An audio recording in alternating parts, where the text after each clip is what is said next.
Voltamos a mais um bloco do Elas Conversando com. Eu não vou chamá-la de advogada e nem arquiteta, porque atualmente ela está atuando forte no mercado de coaching.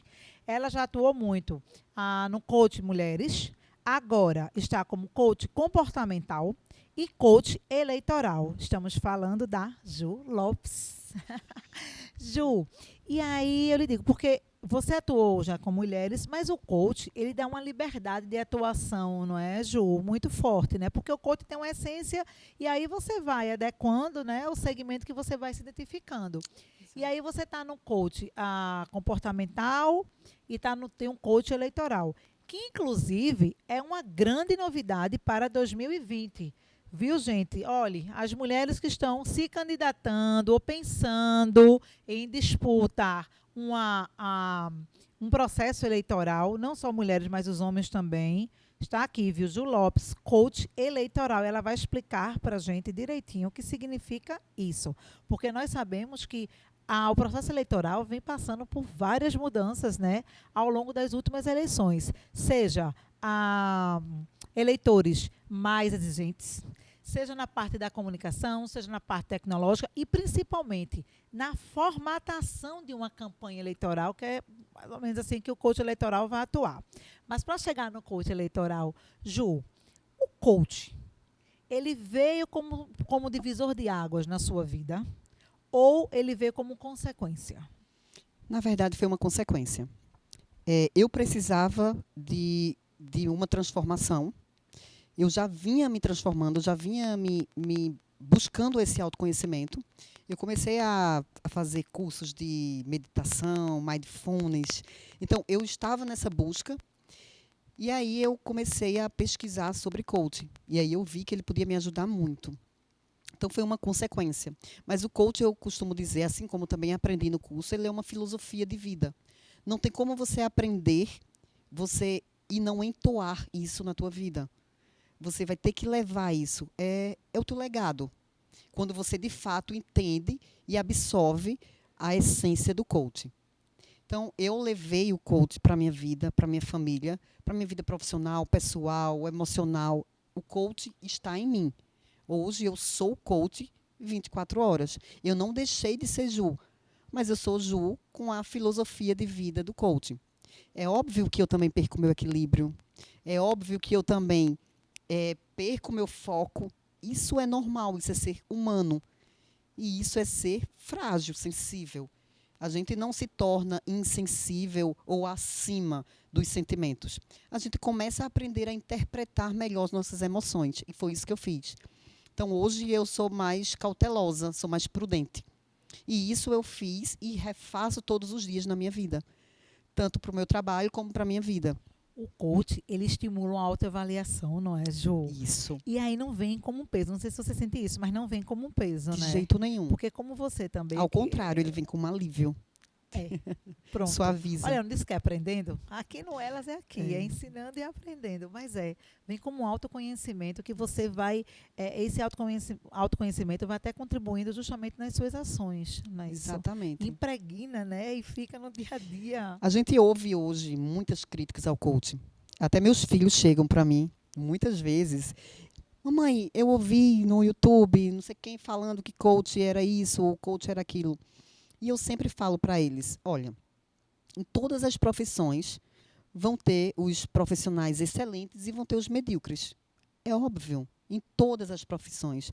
Das mais antigas, como médicos, engenheiros, arquitetos e advogados, né? Essas, entre outras, pintores, pedreiros. Quantos marceneiros eu não já contratei e já quebrei a cara. E tem os maravilhosos, que a gente encontra e a gente guarda na caixinha, que é para indicar para todo mundo. Então, os que falam de coach e generalizam, certamente não sabem do que estão falando. Estão falando de algo que não tem conhecimento técnico, nem conhecimento fundamentado. Então, deixa eles falarem, e a gente ignora. A gente ouve e deixa ser transportado pelo vento. E aqueles que têm fundamento, a gente vai lá e ensina, se eles quiserem. E a gente explica, e a gente conversa, e a gente discute. Porque a gente está aqui também para aprender. E tem muitas coisas que eu ainda, meu Deus, estou engatinhando nessa vida. Mas todos os dias que eu engatio com conhecimento técnico. É fazendo curso, ainda atrás, é correndo atrás de conhecimento. Eu digo sempre que conhecimento nunca é demais. Né? Não, Quanto nunca mais é. você procura conhecimento, mais você precisa dele. Precisa na verdade. dele. Exato. É uma sede insaciável. Não é? Exato. Eu sempre digo que quando você adquire o conhecimento, você dá um passo muito forte para você ser protagonista. Porque protagonista e vítima nunca ocupam o mesmo espaço, né? Não. Então, que sejamos protagonistas da nossa vida sentimental, seja nossa vida profissional, nossa vida familiar, né? Não, às vezes, passando experiências de vítimas, mas que a gente se ressignifique e vá em busca do protagonismo. Mas em falar do protagonismo, você também, através do coach, você também é palestrante, gente. Ela ainda dá palestras, certo? Então, conta mais agora a parte da sua atuação. Você atua, que você conversa assim, como é que você começa as suas palestras, qual é o direcionamento que você dá e também o coach comportamental, porque aí depois a gente vai entrar no coach eleitoral. Claro. Veja só, eu amo essa parte de falar com as pessoas. Hoje, eu gosto muito de falar com as mulheres ainda. Eu tenho uma sobrinha que é rara, ela é cadeirante, linda, Maria Eduarda.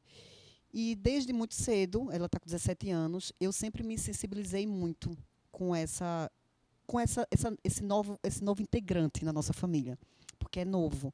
E quando pega a gente de surpresa, não é tão fácil e tão bonito, feito a gente pinta. Não é aquele quadro de que, ai, que lindo, vamos todo mundo ficar felizes e pular. Não, é difícil. É choroso, é doloroso. É um desafio, não é verdade? Um grande desafio. Não só da gente, mas também da parte externa, né? Do mundo, né? Da condição. E isso me fez me sensibilizar muito e compreender essa dor. É óbvio que eu não sou mãe de Duda. Então, a dor da mãe eu não tenho. Eu imagino, mas eu não senti. Mas eu sou irmã da mãe de Duda. Então, eu me compactuei daquilo. Eu fui participante da dor. Então, eu atuo, eu sou voluntária em ONGs, eu gosto de conversar com mulheres que têm filhos, que têm habilidades raras e diferentes. E eu gosto de entendê-las. É a minha parte comportamental também. Eu gosto de entender o comportamento delas e fazê-las entender que elas podem mudar isso. Elas podem não ser vítimas. Elas podem não entender que aquilo ali é vitimismo, é coitadismo, que elas têm que viver com aquilo ali como se fossem vítimas da vida, da situação. E elas podem ser protagonistas da vida dela.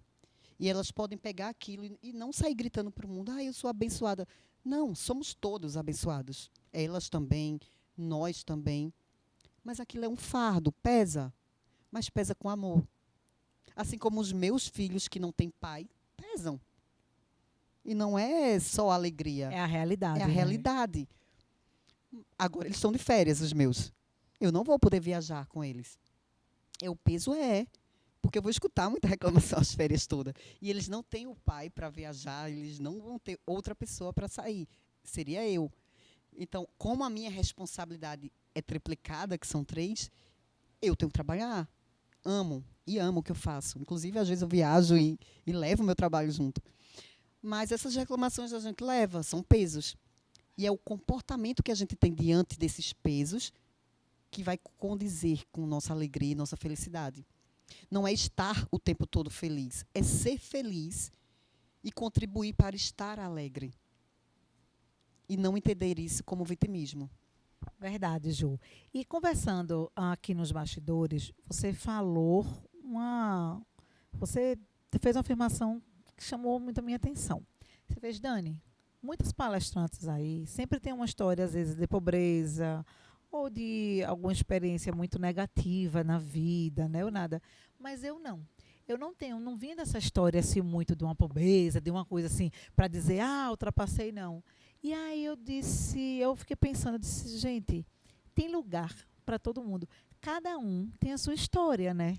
O importante é a gente construir o melhor da nossa história. Exato. E você, né, está construindo o melhor da sua história. E talvez Como até é minha isso? história fosse de vitimismo. Porque quando você começa essa palestra diferente, assim, como é que é? Eu sempre gosto de contar a minha história. Primeiro que minha história ela pode ter dois caminhos, 2 visões diferentes. Eu amo trabalhar com jovens também. E teve uma palestra em especial que eu dei no EREM, lá em aqui em Boa Viagem, no Pina, que eu amei e que eu me emocionei muito. E eu fui contar a minha história de vida profissional, que eu passei num vestibular com 16 anos e comecei a fazer, e engravidei, e dali eu resolvi fazer arquitetura, e depois resolvi fazer direito e tal. E qualquer pessoa que ouvisse a minha história, dependendo do ritmo e da sororidade que as pessoas estivessem me ouvindo, elas podiam olhar aquilo e dizer que eu era uma fracassada, que eu desisti de muita coisa na minha vida. Ou elas podiam ouvir e dizer que eu sou muito forte e que eu não desisto de nada, que eu vou acrescentando coisas na minha vida e títulos. E ali, quando eu tentei ser imparcial. Eu tentei não colocar ali a minha emoção do que eu acredito na minha história. Foi exatamente ali que eu entendi como eu deveria começar minhas palestras. Eu tentei ser imparcial porque eu queria sentir o que aqueles jovens iam ouvir e como eles iam significar ou ressignificar na vida deles. E quando eu estava contando, e de repente eu resolvi fazer direito. Começaram a bater palmas para mim. Caramba, tu fez tudo isso. E aí eu entendi, eu não preciso ser coitada. Ali foi difícil para mim, na época foi difícil para mim tomar decisões. Foi difícil para mim desistir da engenharia grávida. Eu tinha passado com 16 anos, minha família estava me achando um gênio. Quem não quer ser admirada Só por a todo família, mundo? né? Amigos, né? Pois é, Sociedade tu passar geral, na porque federal. é muito nova, né? Geralmente. E Muito. numa Então, federal. quem não quer? É a vaidade. E terminar com 16 anos. Pois é, quem não quer que apareça? Óbvio que você quer ser admirada. Mas aí você se permite fracassar. E dizer, não, não é isso que eu quero. Desistir. Quando você desistiu, sofreu assim o julgamento em casa, assim? Sofri. Foi uma... Sofri em casa, dos amigos, da faculdade. Como foi que você ressignificou isso? Como foi que você transformou isso, não pelo fracasso, mas sim para adquirir outros aprendizados, para acrescentar? Primeira coisa, eu sofri. Eu me deixei sentir a dor. A dor da dúvida se era aquilo mesmo que eu devia fazer. Segundo, a dor de realmente estar desistindo. Porque a gente tem que ter sabedoria para saber desistir. Porque senão a gente sai desistindo de tudo. Porque uma coisa é a gente ter objetivo e outra coisa é a gente ter desejo. Eu desejo muita coisa. Eu desejo ser magérrima, linda, maravilhosa. Mas eu tenho o objetivo de ser magra, é outra coisa. É diferente. Eu vou fazer dieta, eu desejo ter saúde, eu vou me alimentar bem, eu vou fazer atividade física. Então, é diferente. Desejos de objetivos. Então, você começa a pensar, peraí, isso é um desejo meu ou é apenas... Ou é um objetivo meu ou é apenas um desejo? Porque um desejo a gente desiste pela primeira dificuldade. E o objetivo a gente vai persistindo. Então, eu tive medo de estar ali e de decidir não ir mais, encontrar outra faculdade e desistir também. E aí você, meu Deus, será que é isso? Mas foi eu definir que ali eu ia errar e eu ia acertar. Para a gente acerta uma vez, mas errar, a gente erra inúmeras vezes, né? Então, eu me dei o direito de errar. No fim, foram erros que me levaram a acertos. Então, todos os títulos que eu tenho me engrandeceram, me enriqueceram. E se hoje eu tenho a experiência que eu tenho, foi errando, foi desistindo lá. Ju, e toda essa sua trajetória tem tudo a ver justamente com a sua atuação do coach comportamental, né? Porque isso é total comportamento, né? Como você vai ver a sua atitude, como você vai ressignificar, como você vai tirar o melhor dela, como você vai atuar em cima da sua decisão. Claro. Isso é o desafio muito de hoje, né? Da sociedade Muito de hoje, né? Muito. Eu sempre falo assim, as pessoas falam muito de tecnologia, inovação, não é? Informação compartilhada, né? Ao mesmo tempo, é tanta informação, produção. E o ser humano foi sendo meio que esquecido. O ser humano é só importante assim, para dar o número, para dar a produtividade, não é? Para dar o encomendado. Mas como ele ia fazer aquele número? Ele estava bom para fazer aquele número naquela hora, para entregar aquela encomenda, sabe? A produtividade dele tinha alguma coisa influenciando e, de repente, a gente está numa época que aí volta justamente essa parte do autoconhecimento, a inteligência emocional, né? Tem a inteligência artificial, lógico, né, que isso vai continuar desenvolvendo, tecnologia vem inovação, vem informação, vem essa globalização, né, porque isso é uma tendência a ir, não mais a voltar, Mas, assim, e do ser humano? Então, tudo isso que você, né, está aqui nos mostrando é a busca da essência. A gente hoje, como você disse, a gente tem informações de todos os lados e cobranças dos mais diversos lados. Ou seja, a gente tem que estar preparado para isso. A gente tem que estar preparado para dizer, olha, essa cobrança não vem para mim, não é culpa minha, não é responsabilidade minha. E a gente tem que entender as cobranças que de fato devem ser feitas. E entender que a gente tem que dar o melhor ali e não em tudo. Eu não posso ser boa em tudo. Eu não tenho como ser boa em absolutamente tudo. Eu tenho que escolher. É importante a gente ter discernimento para saber, em determinados momentos da sua vida, fases e ciclos, o que é que eu vou me doar mais. O que é que nesse momento agora é mais importante para mim. Isso é um comportamento meu. É eu entender ali, hoje, o que é que eu tenho que ser melhor. Hoje eu estou no momento que eu tenho que me doar muito para a minha profissão. Eu quero isso. Eu amo o que eu faço. Eu estou amando esse mundo do desenvolvimento humano, do comportamento humano. E você atua tanto na parte também empresarial, como é você é muito procurada assim por empresas, Sou, está sou. sendo, porque eu estou vendo muito isso, ou também por pessoas, enfim, físicas. Como é essa procura disso? Acontece Você muito tá... de empresas, principalmente empresas menores. Por quê? Porque eles precisam mudar o comportamento dos empreendedores, dos empresários. Essa visão de empreendedor precisa ser acreditada por eles. Então, sempre que eles me ouvem, que eles conversam comigo, eu preciso de tu. Por que precisa? Porque antes de eles pensarem em mudar a empresa, eles precisam se moldar. Eles precisam mudar a essência deles, o mindset. Eles precisam reprogramar, ressignificar a visão deles como empresários. A separar o emocional do empresarial. Então, eu atuo, não é o meu foco, mas eu atuo sim nessa área. E isso é uma forma comportamental. E como eu tenho também especialidade como empreendedora, assim como eu falei aqui, até que meu último curso foi Empreteca, eu amo essa parte de empreendedora, eu tenho conhecimento técnico para isso. Eu tenho também especialização, que eu fiz cursos de organização financeira, de planejamentos. Eu atuo isso para mim, já, na minha vida, dou essas dicas, gosto de alguns cursos curtos de planejamento financeiro. Não consigo hoje atuar, de fato, só para isso, porque requer muita dedicação e eu, de fato, não tenho. E não é o meu foco hoje que eu quero. Eu gosto muito mais de comportamento. Mas hoje é tudo que você precisa ter. O empreendedor precisa mudar de comportamento para ele ser. Ele precisa saber disso. E vocês precisam saber muito mais de Ju Lopes. Fica aí, voltamos daqui a pouco.